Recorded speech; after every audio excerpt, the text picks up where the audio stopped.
Hey, hello everyone, and welcome to the Follow Brand TV Live. First of all, happy Thanksgiving.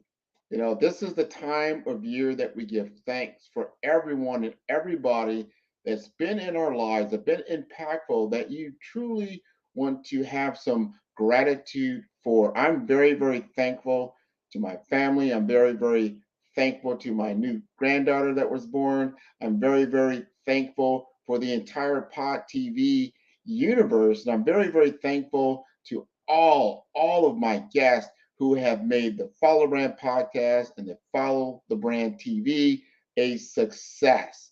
And tonight we're going to have part two of a special episode that we aired about a month or so ago about Yurli Huff. Yurli Huff was an undercover agent for the DEA, or I would say the Chicago Police Department, Cook County, way back in the 90s. And she did that for 5+ years, and it ended in a discrimination lawsuit that she fought for 11 years. At the end of part one, we started talking about that process of appeal that she had to go through, because this truly is a journey. She was able to then take this whole episode in her life and create the superhero universe that we call Superhero Huff.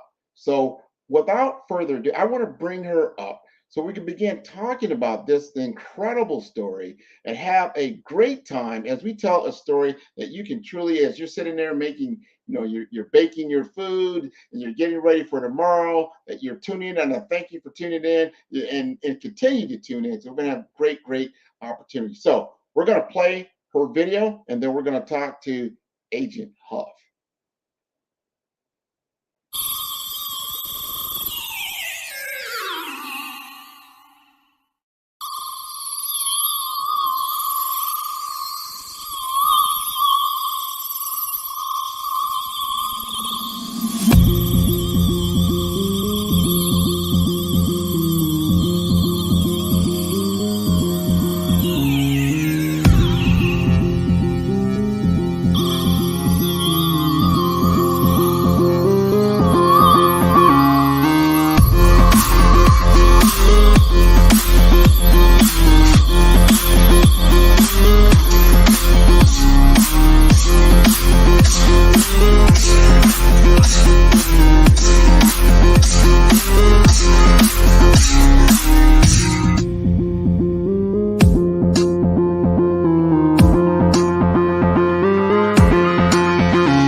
of the superhero journey. How you doing, Yurli? I'm amazing. How are you? I am doing fine. I am so glad that we can continue your story. Every time I think about it, man, what you said was so impactful, especially when you said, how many comic book superhero characters do you know was actually based on a real life person? And I had to like really, really think through that. Like, that must be Yurli Huff because that's the only one that I know. Exactly right. Well, we want to get started. We're going to jump in because I'm curious. I'm sure the audience is curious because what you took us through before, you took us undercover. You took us through that 5 year undercover journey. And then when you came across not the people that you were in the street dealing with, but the people that you were actually working with became your arch enemy. I mean, you took us through the part where they were harassing you. You took us to a part where you had taken them to court. You took us to a part where they actually burnt down your house. I mean, this is an incredible story. Then you get to the court and the judge is crying. People are just, you taking them through this whole system that was really wrought with a lot of corruption, and then you lose. You're like, oh my God, you lose. So now we want take us from there. Because right now you just dropped us right there, like you lost. How do you lose? They were guilty. Take us from there. Well, thank you again for having me back and happy Thanksgiving to you and your family. And a shout out to all of the people in the comments and everyone that's tuned in. So, where we left off was the filing of the appeal. And so, what we had to do at that time was to get the transcript, and it was a 22-day trial. And we left off, I did share with you that Tiffany Ferguson found me an appeal law firm, and that it was one of her old college colleagues. And when she reached out to him, it was Jeff Cummings, and he worked for Barack Obama's old law firm. And when she reached out to him, he told her that I think she has a good chance for an appeal. I've been following the case. Tell her to call me. And I shared those specific words verbatim with you because it was nothing but divine intervention. Who would have ever found or even thought that anyone was following my case, and then to be so familiarized already with my case that he already had formulated the opinion that I had a strong case for appeal.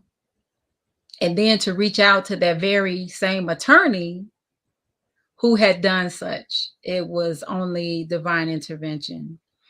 So, in speaking with Jeff, he said, I really, I'm sorry this happened to you. I've been following the case, and I believe that you have a solid ground for an appeal. However, I'm going to need the transcript. And I just told them, just let me call and see what they say, and let's get started on it. So I called Colette Cummeth, who was the court reporter for Judge Gottschall in the 7th District. Um, Colette didn't know me from anyone in any one of all the cases. So I just called and I said, Miss Cummeth, my name is Yurli Huff. I was just in front of Judge Gottschall with the trial, the case of discrimination against Cook County Sheriff's Police. And I am interested in finding out about the transcript. My new attorneys, we're planning on filing an appeal. And she says immediately, oh, I remember you. I know who you are. I know exactly who you are. And she said, I am so sorry. All of those things that we heard at trial that they did to you was just unbelievable. And she says, how can I help you? And I said, well, we need to prepare the appeal. We need the transcript. And so she says, wow, that you do know it was a 22-day trial. I said, yes, ma'am, I know. And she said, that I don't even know how many pages that would. And then she told me to hold on. She calculated, she said, I calculate about 22,000 pages. So after she told me the page count, in my mind, my next question was going to be, can you work out a payment plan? And I didn't even get a chance to ask the question because she came back and said, listen, I'm going to do this for you. She said, I can't transcribe all of these pages at one time anyway. I tell you what I'm going to do for you. If you bring me $5,000 in the morning and put it under my door, when I get to work, I'll take that deposit. I'll get started on it. And what we'll do is when the first batch of transcribe records are ready, then I'm going to call you. You call the attorney and have him send a messenger over to pick it up. And then I'll get started on the next batch. And then I'll call you when I need the next payment. And I didn't even have to ask her. She, out of the goodness of her heart, she offered me a payment plan, which I was going to ask for anyway. And we did that for months until she was finished. I called Jeff back. I let him know it's 22,000 pages. This is what the plan is. And he said, okay, I'm on board. Call me. I'll send a messenger right over. We'll get those records and I'll get started. And I can't, possibly read all of that at one time anyway. So that works out well. So we ensue on with this process of getting a phone call, me having to go down and drop off a check, put it under her door. She transcribes the next couple thousand pages. She calls me back, says they're ready for pickup. I call Jeff. He sends the messenger, and we do this until we get to every single record, every single page in the transcription. So he finally gets everything completed. He goes through everything, and then we have a conversation when everything is ready to be submitted. And he said, I looked over everything. I had one of my colleagues check everything. We're solid. You do have a strong case for an appeal. Now, the only thing is that not every case that files for an appeal gets selected and heard. There's only like 3% that get selected and heard. And I said, okay. It was never a worry. It was never a question. It was never a doubt. I just said, okay, let's get it in and let them call us back. So about a year and a half later, I get a call saying that from Jeff saying that they accepted the appeal. They're going to hear the appeal, and we should be hearing back. I think it was another, huh? Your faith had to be solid. That someone tells you got a 3% chance that even the case to get heard, you're spending thousands of dollars just to get the transcripts. Not even talking about the attorney fees. You're looking at very slim. It's thin. Slim to none. Yeah, and you had like this is gonna happen. You had that faith, right? You should know that I told Jeff that even in death, this case will be heard. Even if I have to take it all the way to the Supreme Court, it will be heard. There was never any doubt in my mind at any time that I wouldn't win. It was a matter and a question of when, not if. And I can't tell you anything else other than that, because that's the truth. I just didn't entertain anything other than what it was. And it was a fight for my life. It was a fight for myself. It was a fight for my justice. It was just a fight for the underdog, a fight for the people, a fight for the voiceless, those who are unheard, those who didn't know how to put together a case, didn't know how to fight, didn't know the legal system, didn't know how to proceed, didn't, for those who didn't know, it was for those individuals. I love it. Yeah, yeah. Tell us more. So it was maybe 2 years, 2.5 years later, and I'm walking. This time I'm back in corporate.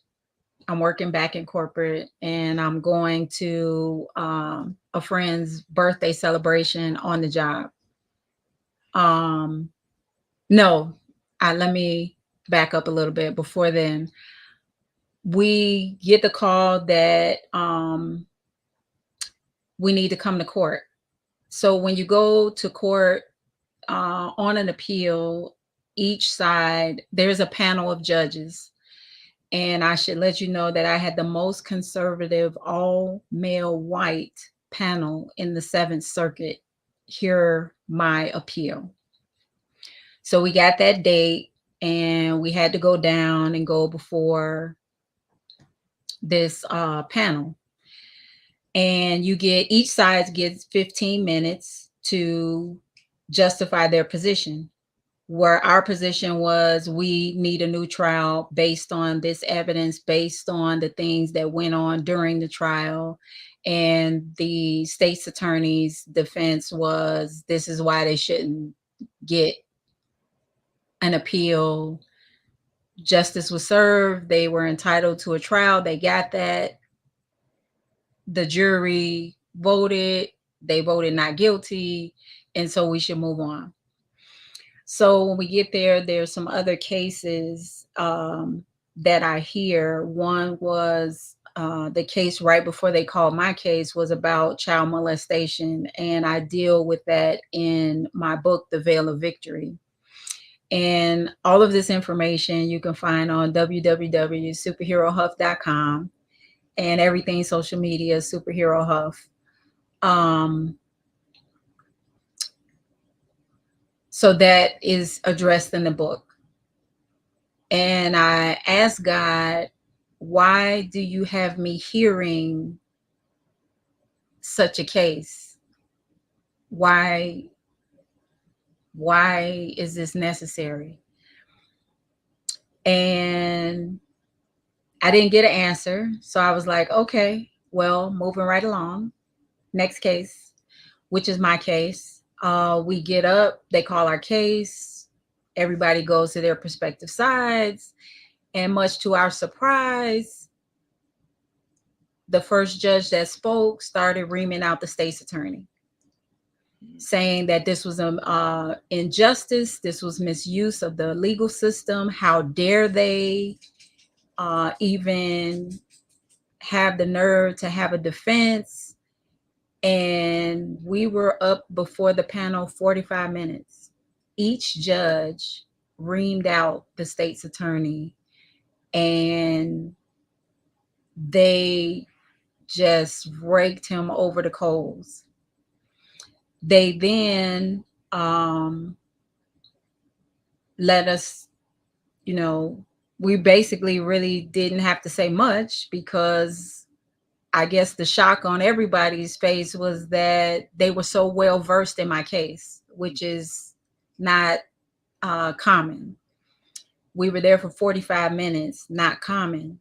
They all spoke, not common.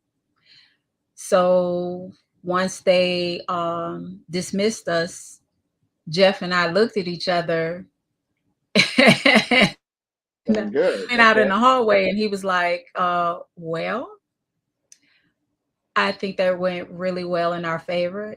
And I just started laughing like, what you mean? You didn't know?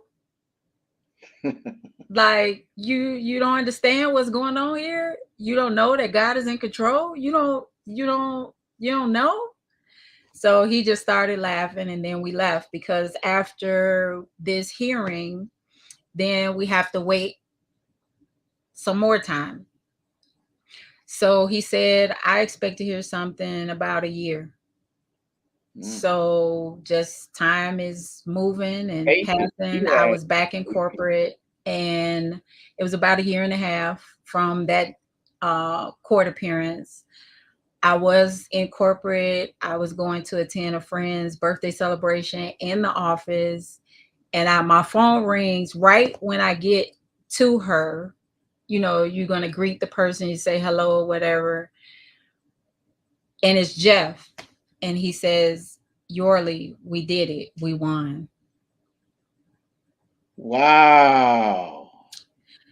And I I just fell to my knees at her knees because she was sitting in a chair and I was crying and she's just like, what's wrong? What's wrong? And I got Jeff on the phone. I'm like, Jeff, hold on. I gotta just hold on. Don't hang up. So I am apologizing to her, saying it's nothing. I just got this phone call. I got to take this phone call. I just came to wish you happy birthday, but I got to go. So I go out in the hallway and he's like, I'm just like, I just say Jeff and I'm silent. And he's like, we did it. We did it. So not only did we do that, the panel um, refused their defense. So they took away their defense. They reprimanded the judge for the behavior that the judge allowed to go on in the courtroom. And they remanded the case back to the judge, Judge Gotcha. So by this time, he's telling me giving me the rundown. I get myself together, and I'm saying, Jeff, you're gonna have to watch and follow up. I mean, he's like, yeah, I know you early. I said, Jeff, I need you to call them every day to make sure that this happens because now it is in the case and that file has to travel now from the appellate back through filing, back through the court system to get back to the judge's calendar and the judge's office to get there's a process. Mm-hmm. And there's humans in charge of this process. And so he's just kind of laughing it off.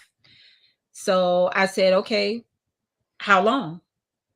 How long is this going to take? He's like, well, I don't know. They have to, go through the preliminary and go back, through the behind the scenes process. So that case file, it can be documented. It can travel. It gets on another, it gets from the appellate court back in the filing system, back to the judge, back to the judge's calendar, and so on and so on and so on. So it's like maybe 3 months and we don't hear anything. So I'm like, Jeff, what the hell are you doing? I told you, you're going to have to walk this file by calling every day back to where it's supposed to be. So he called, he's like, okay, I think we waited enough, we gave it enough time. Let me call and check on it. He said, I'll call you back. So he calls and he calls me back and he tells me they can't find the file. Mm. Wow. And you already knew that was going to happen anyway, right?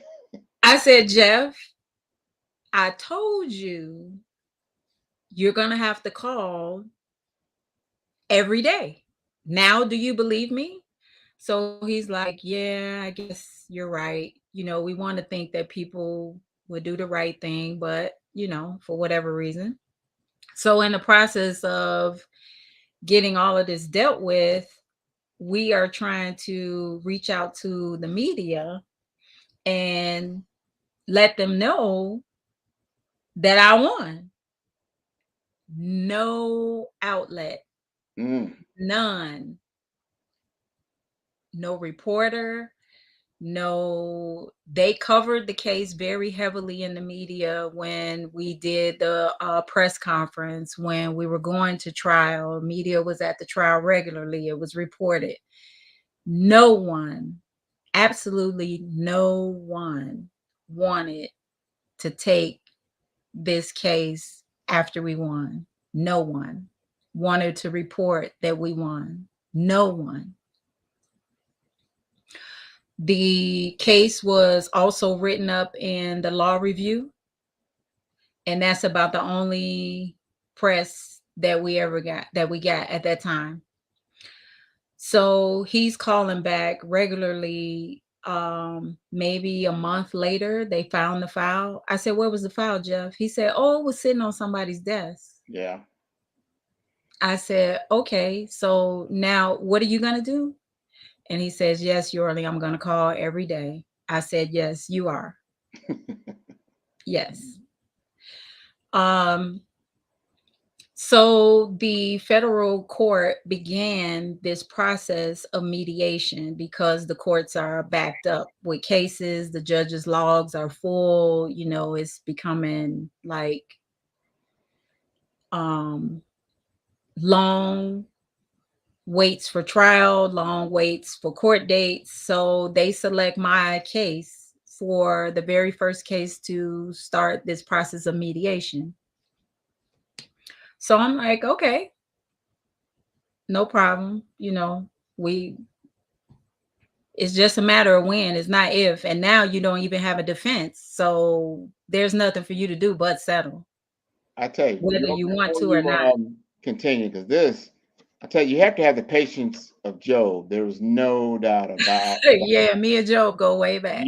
Oh man, and I'm seeing that the character that you have created in superhero Huff, multidimensional in a lot of different things that I'm sure that she does. We're gonna go to commercial. Okay. And then when we come back from commercial, we're going to talk to, when you get to the end of this particular segment, and then how you began to think about creating superhero Huff, Agent Huff. When did that start sparking inside you? How about that? Does that sound good?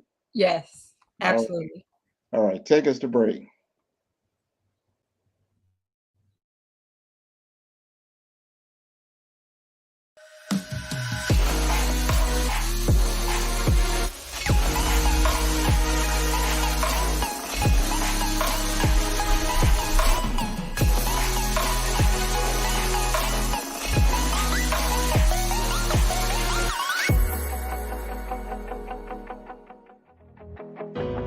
I am Black business. From the moment I wake until the time I sleep, I am Black business. I am Black business. Are you Black business? I am Black business. Do you support Black businesses? I support Black business because I am Black business. Black Business Expo, one of the largest business showcases in the history of Black business in the world. Sign up today at www.blackbusinessexpousa.com or call 919-308-9090. I am Black business.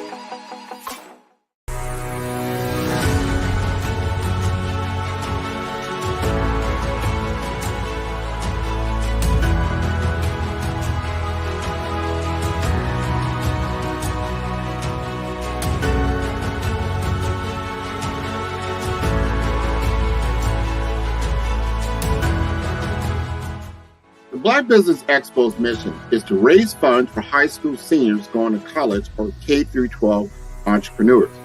This expo is a fundraiser for students. Please, you may go to www.blackbusinessexpousa.com to donate to the scholarship fund or use the Cash App at $BBXUSA. Our goal is to give laptops and up to $5,000 to 10 students. Students can register online at www.blackbusinessexpousa.com. Every dollar counts. Please donate to the Black Business Expo USA Scholarship Fund.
I started Gateway Healthcare Solutions to help medical facilities to improve their financial performance. GHS has a healthcare denial prevention strategist practice designed to improve healthcare financial services, offering denial management and business development with a strategic approach of mechanisms for hospitals, clinics, and providers on how to maximize payer contractual agreements. We are a growing firm with a demonstrated record of success with our client projects by leveraging our wide-ranging skills and expertise to assist with delivering high-quality services such as denial management, revenue cycle management, strategy consulting, management training, medical software, and contract management.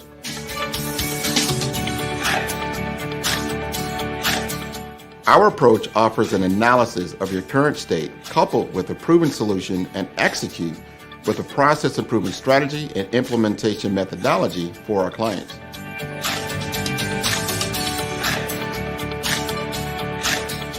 GSS develops an understanding of its customers' problems by identifying, assessing, and tailoring the services to suit the business needs.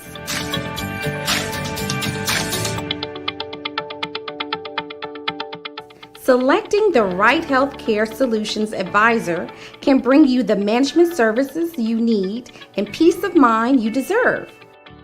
Call us today for a free consultation.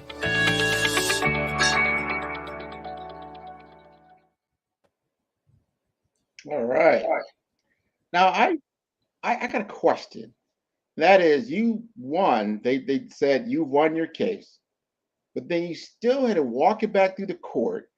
And then you had to start this mediation process. I'm like, this is very convoluted.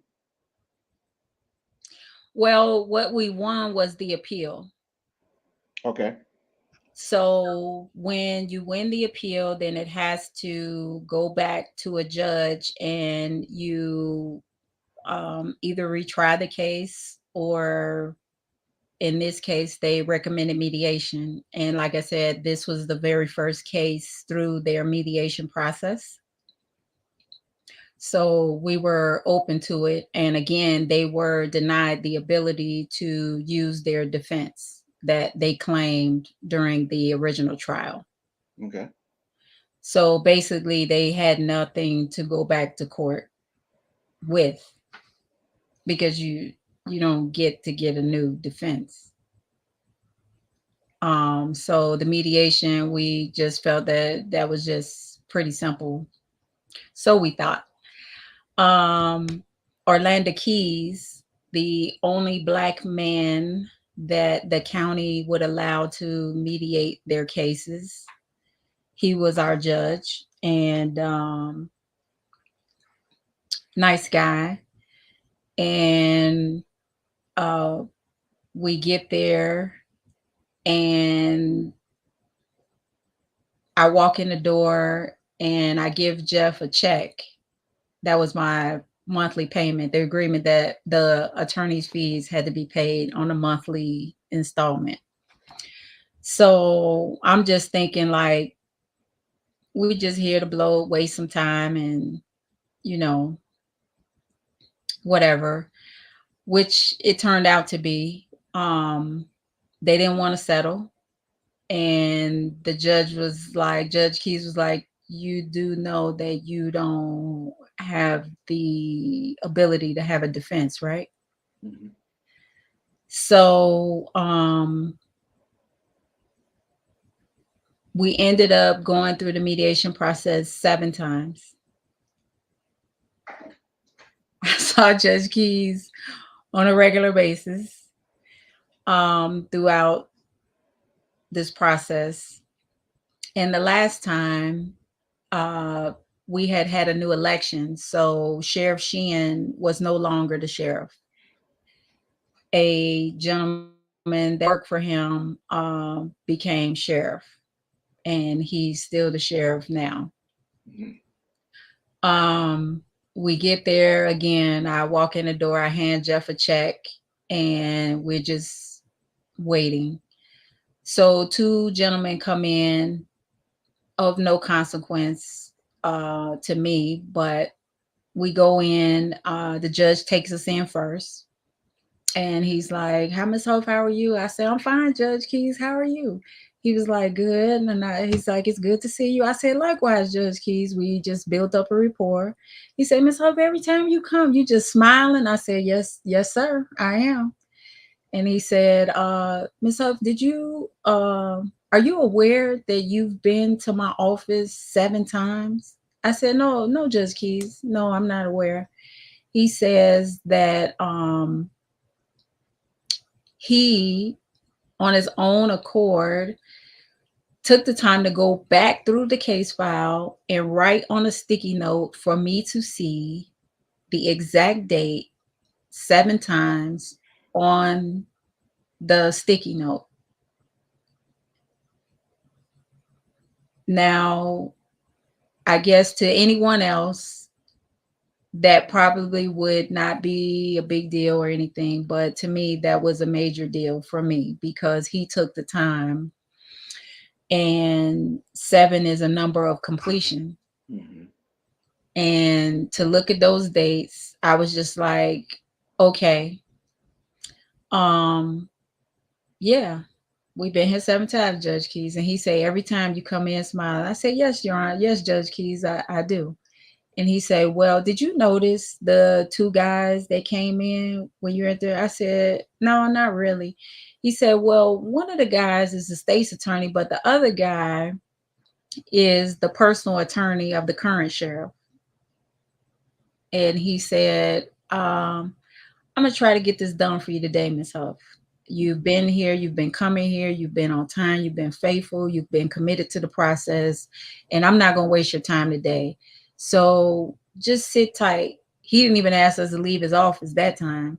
He was like, I'm going to go out and talk to them and see if anybody's here that has the ability to sign a check. Otherwise, I'm just going to send them home because I'm not going to waste your time. I said, okay, Judge Keys, take your time. So he goes out and comes back in after a few minutes, and he said, well, Miss Huff, remember I told you it was 2 guys that came in? I said, yeah, Judge Keys, you said it. And he said, well, one is the personal attorney of Sheriff Dart, and the other one is the state's attorney. He says that Dart's attorney wants to give you whatever you want to settle this case today, but the state's attorney doesn't want to give you anything. He said Dart's attorney has the ability to sign the check, and the state's attorney is against everything that Dart's attorney is telling me. I said, oh, yeah, Judge Keys. I said, okay. He said, well, I'm going to try to get this done for you today, Miss Huff.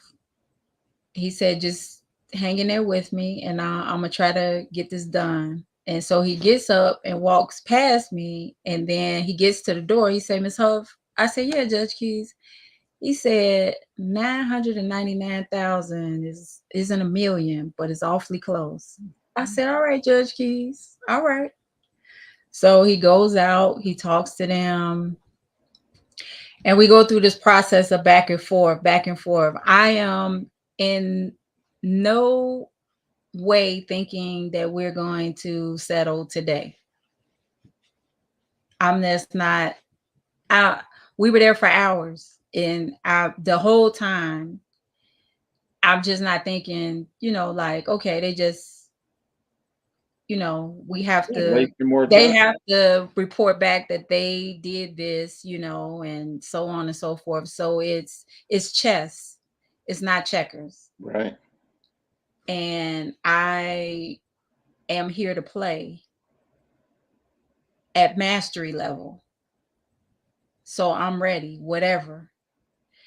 So we keep going back and forth, back and forth. And the state's attorney this whole time is just wreaking havoc. I mean, he's just going ballistic.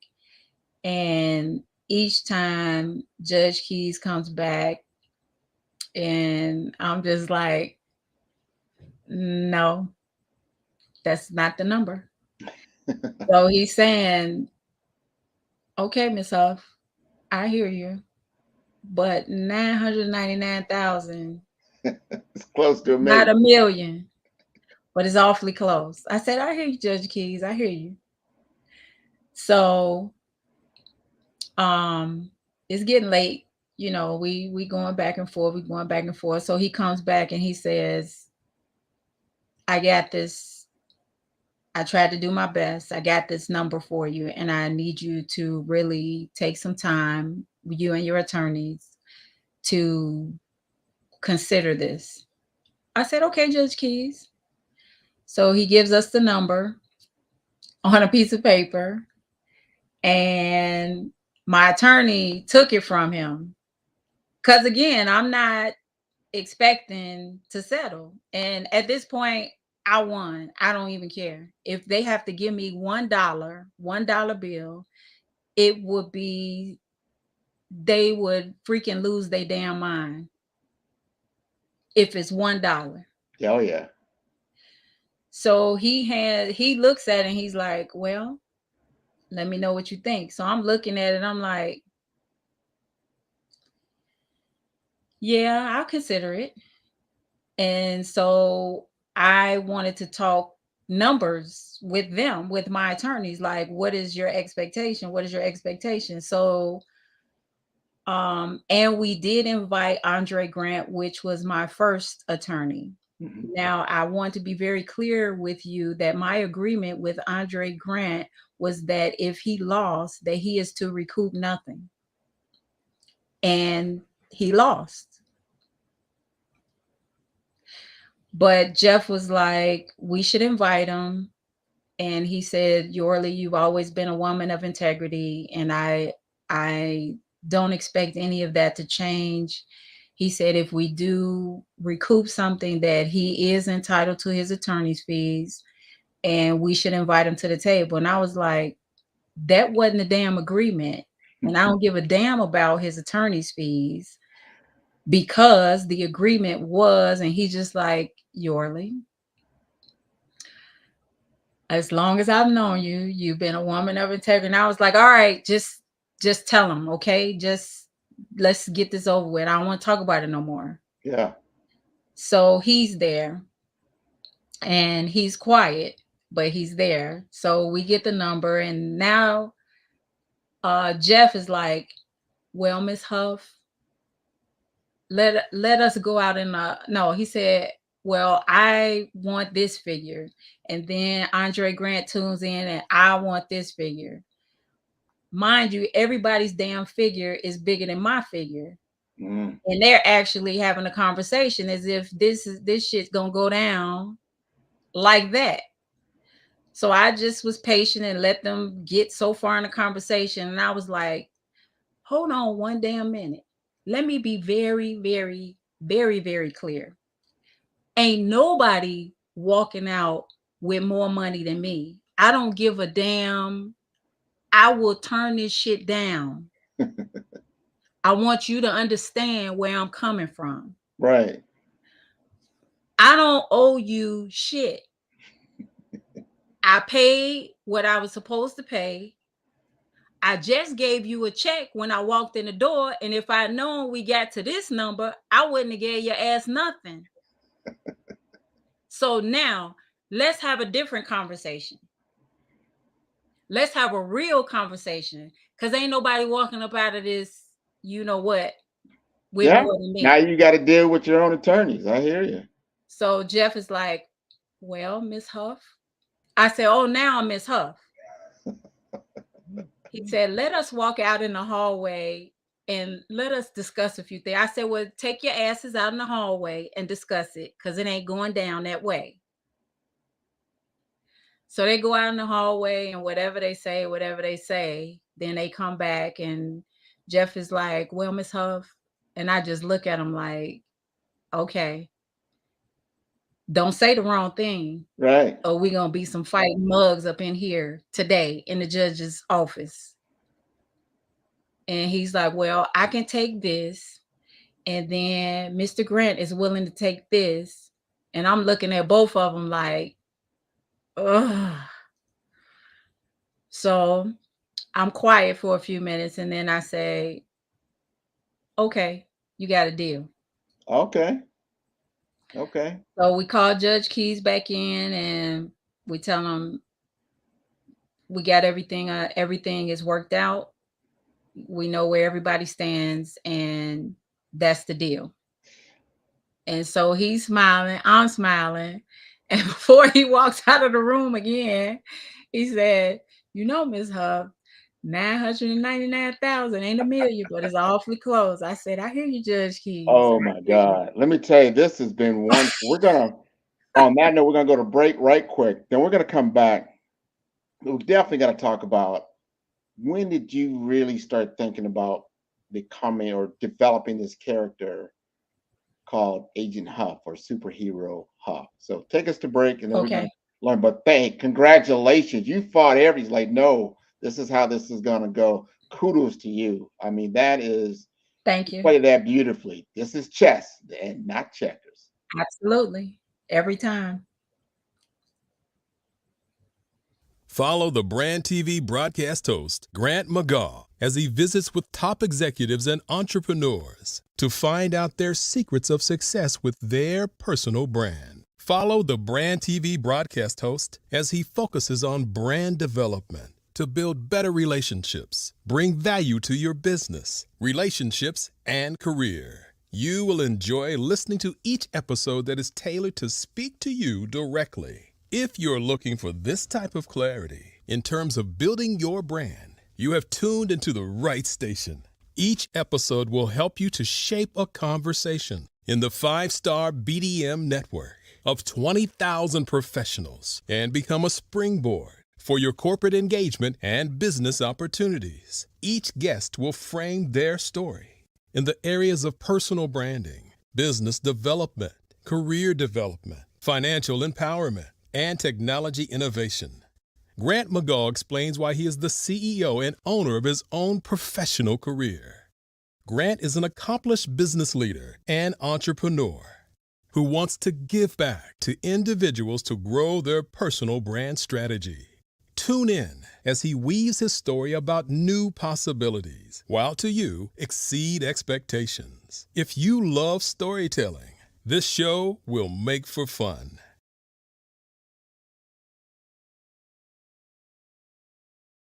5-Star BDM, Brand Development Masters, is a professional consulting and advisory group keenly focused on business development services for the small to mid-sized business and entrepreneurs. Although every business is unique, they often share business development challenges that can be addressed through smart branding. Services include process improvement and operations, digital strategy and transformation, business intelligence, digital marketing, and personal branding. Our business and personal branding company has helped a number of professionals and organizations to optimize and grow. This results in more business, more opportunities, better reach, positive outcomes. Visit www.5starbdm.com today to learn more. Hello, hello, hello, and welcome back, everybody. This has been a great story because part one, you frame how you got into this situation, what you had to go through the whole system and fighting against the man. Let's call it that. Agent Huff fights against the man. I can see that. And then she loses, but no, she doesn't give it to. No, we're gonna play the long game. You played the long game. Work with all the court systems, all the attorneys, and you finally get what you want. And what you really wanted was not just the money. You wanted to say, I was right. I won. This is what this was all about. And I really, really thank you for that. I need to understand, when did that character start developing in your mind? And when did Agent Huff, get born? Well, I initially, after I won, I wanted to pitch for a movie deal. So I began writing a movie script, which then manifested itself into a book entitled The Veil of Victory, which is my autobiography I self-published in October of 2010. And it's in the Library of Congress, and you can get it on superherohub.com or Amazon.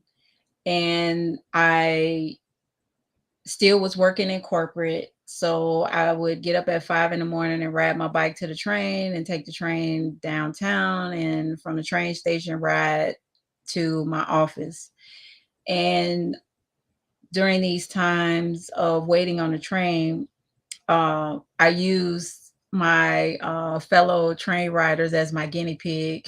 So a number of them purchased the book, and I got their feedback, and it was very good. And this one gentleman, one morning, I'm at the train station, I'm waiting on the train, it's dark outside, so it had to be cold. And I'm down on one knee, and I'm just talking with God, like, man, why did you give me this? And like, what is going on? Why can't I get anyone to pick this up? Or, what's going on? Why aren't you releasing this, that, and the other? So the guy walks up to me in the midst of all of this. Now, all of this is internal, it's not verbal. Yeah.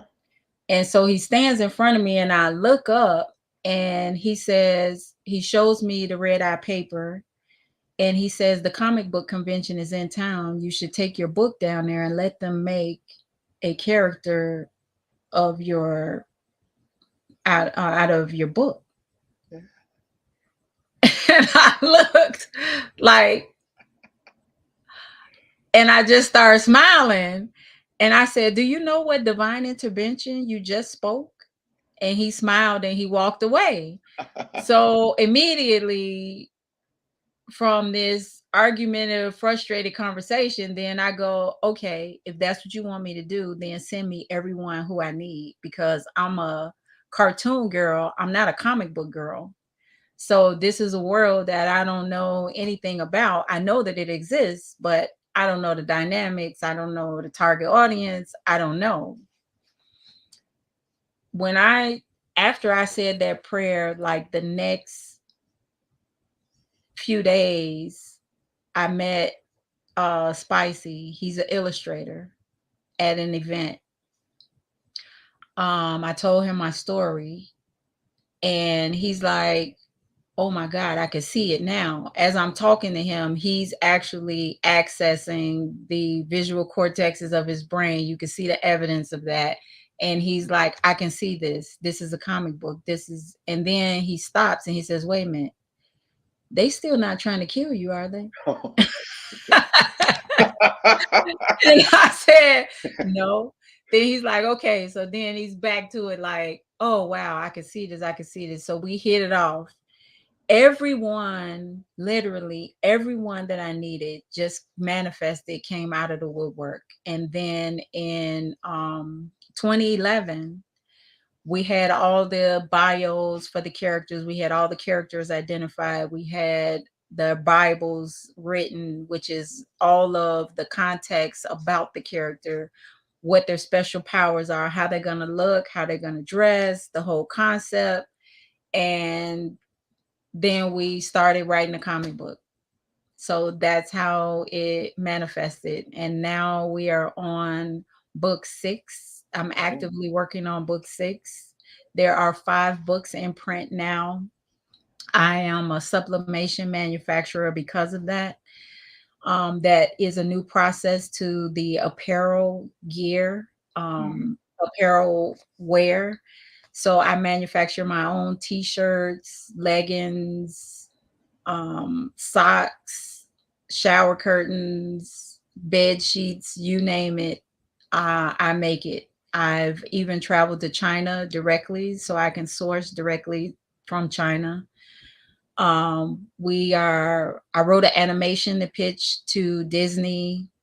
Um, we are actively pursuing a movie deal, a television series, animation, an action film. I have the prototypes for my action figures. I have fragrances.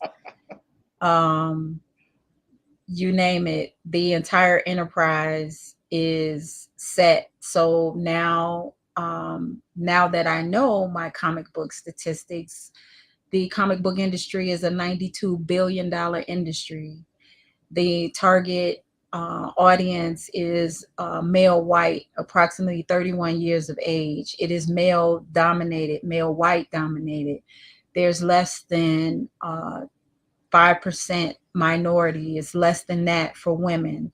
But in no aspect of the comic book industry is there a comic book based on a real live superhero. So I've had research done that I can make my own way. I do not have to follow in behind DC or Marvel.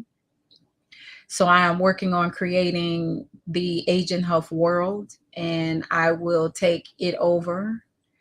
And now you will have a #1 real live, based on a real live superhero, comic book, animation, cartoon, action film, toys, shoes, whatever it is that I decide to create.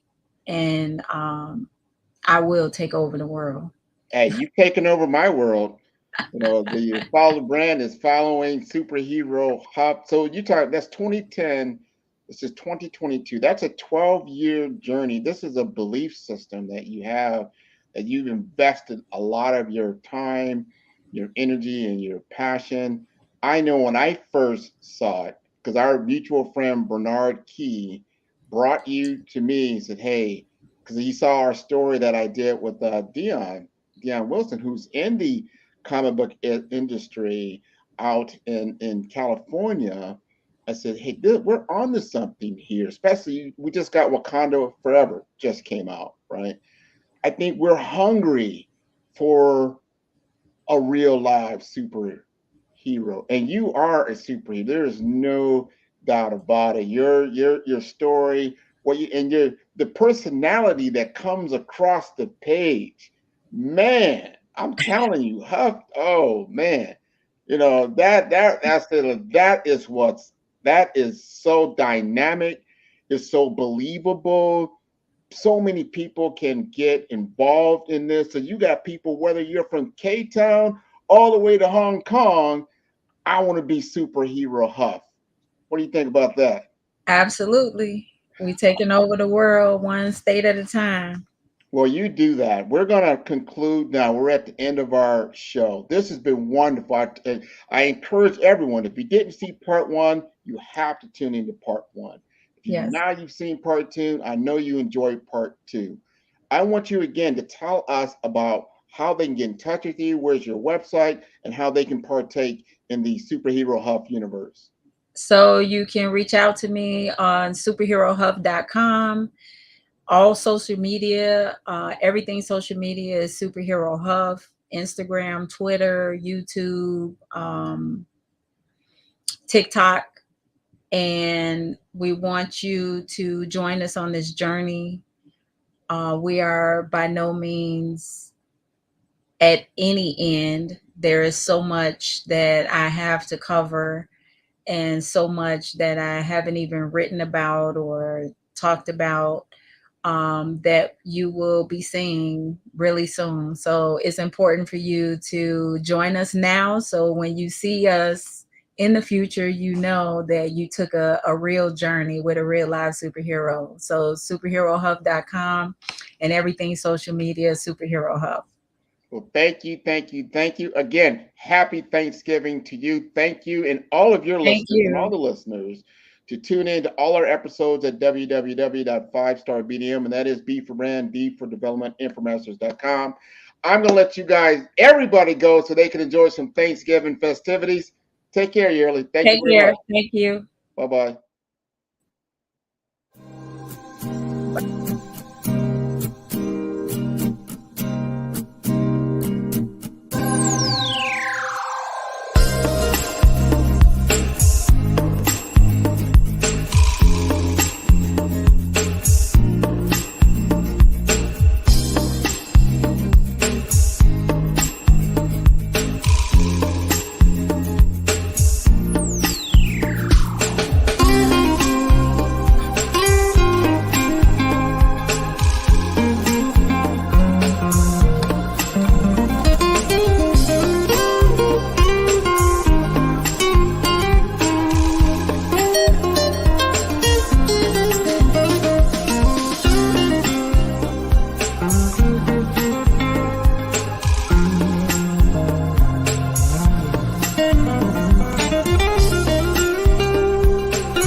Hey everyone, it's Grant McGaugh, CEO of 5-Star BDM and host of the award-winning Follow the Brand podcast and TV series, where I help you to build a 5-star brand that people will follow.